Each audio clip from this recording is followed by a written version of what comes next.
Audio release అయింది. తన తప్పు తెలుసుకొని అపాలజీ వీడియో కూడా చేసింది. అయినా కూడా అపాలజీ వీడియో నువ్వు అపాలజీ చేసినట్లేదు, సారీ చెప్తున్నట్లేదు, ఏదో డిమాండింగ్గా మాట్లాడుతున్నట్టుందని చెప్పి ఎన్ని ట్రోల్స్ అంటే, ఏడుచుతున్న వీడియోకి కూడా మీరు ట్రోల్స్ వేసి చెప్పారు. అలాగా అపాలజీ చెప్పిన వీడియోకి కూడా మీరు ట్రోల్ వేసారు. ఇప్పుడు చూడండి తన పరిస్థితి ఎలా ఉందంటే, హాస్పిటలైజ్ అయ్యింది. హాస్పిటల్లో బ్రీతింగ్ అందుకు ఐసీయూలో ఉంది, ఆక్సిజన్ పెట్టారు. అసలు ఇటువంటి ఘోరమైన స్థితి ఎవ్వరికి రాకూడదు. తను చేసిన తప్పే అండి, నేను కాదనట్లేదు, ముమ్మాటికి తప్పే. కానీ తను చేసిన తప్పుకి రియలైజ్ అయ్యి సారీ అడిగింది కదా, యాక్సెప్ట్ చేయొచ్చు కదా. పెద్ద వీడియో చేసే స్థితిలో లేదు తను ఆ రోజు, అయినా కానీ సారీ అడిగి వీడియో చేసింది. కానీ ఈరోజు ఆ వీడియోకి కూడా ట్రోల్స్ వేస్తున్నారు. మీమ్స్ పేజెస్ వాళ్ళు, ట్రోల్స్ పేజెస్ వాళ్ళు, ఎవరైతే ఇన్స్టాగ్రామ్లోని యూట్యూబ్లోని థంబ్నెయిల్స్ పెట్టి మరి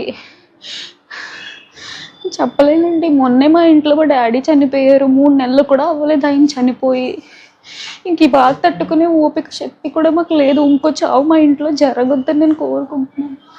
ఆ పిల్లకి ఏమవుతుందో అనిపించింది. పచ్చళ్ళ బిజినెస్ వద్దు, యూట్యూబ్ వద్దు, ఏమొద్దు, అది సేఫ్గా ఉంటే చాలు. ప్లీజ్ మీకు దయచేసి రిక్వెస్ట్ చేస్తున్నాను. ఈ ట్రోల్స్ మీమ్స్ ఏవైతే ఉంటే కొంచెం ఆపండి, మిమ్మల్ని రిక్వెస్ట్ చేసుకొని అడుగుతున్నాను.